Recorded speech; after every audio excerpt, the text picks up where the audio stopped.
So first of all, you're celebrating 50 years. If you can look back 50 years ago, do you know any of the goals you had 50 years ago? Have you hit them? What were they? Well, I didn't really have, my goals were really to do as well as I could managing money for other people. I mean, that was my job.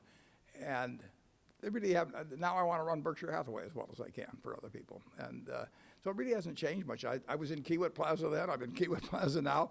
I had an assistant then, now I have a new one, but that's taken 50 years to have two. And so it hasn't really changed that much. I just drive back and forth between 55th and Farnham and 36th and Farnham.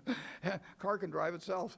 What do you think of Farnham now being two ways? Well, I've seen it in all its variations over time. It was originally two ways when I moved into the house I live in. But, so 50 years in the future. Some people will think of Warren Buffett for your business mind. Some will think philanthropy. When people hear the name Warren Buffett in 50 years, what do you hope they say? I hope they say he was the oldest guy that ever lived. Anything else? No, I like teaching. I'd like to be regarded as a teacher, yeah. So we see in the program, you tell people to go to Piccolo Pete's, Garot's, some of your favorite places. When Paul McCartney was in town, you took him to E Creamery. Any other places or new places that you like to frequent or you recommend to your friends? I sort of stick with the old tried and true. I like the people at Piccolo's. I like the people at Garot's, and you know, it's good food, and they're friendly people, and that's great with me. We actually ate at a place.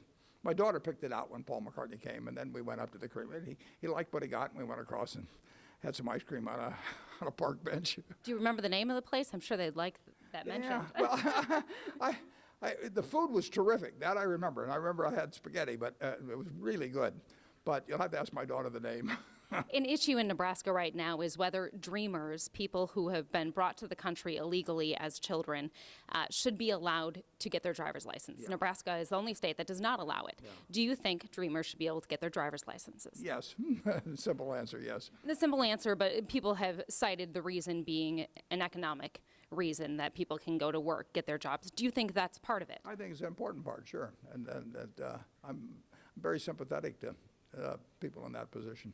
You've donated to Hillary Clinton in the past. There have been some controversies around her name, Benghazi, the email scandal. Does that change your opinion of her or your opinion of whether you think she could or should be the next president? No, I think she shouldn't.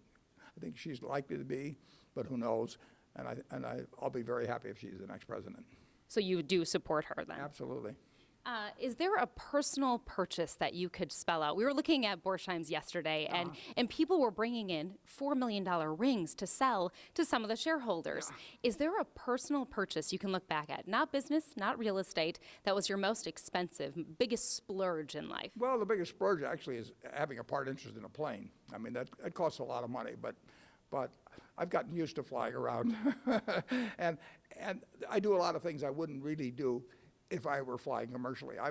This week, I was in New Orleans on Monday, I was in Atlanta on Wednesday, and it just makes life a lot easier. With all these people here in Omaha, what do you hope they take away from Omaha, the town, Omahans, the people? Well, I can tell you what they take away because they write me afterwards.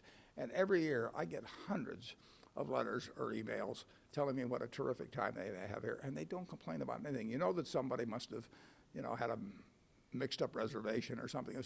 I never get a letter of complaint. They just say how terrific the people of Omaha have been, and they love it and they want to come back, and that's why we've got 40,000+ this year. Great to hear. Thank you so much, Thank Mr. you. Buffett. I appreciate it. Okay, thanks.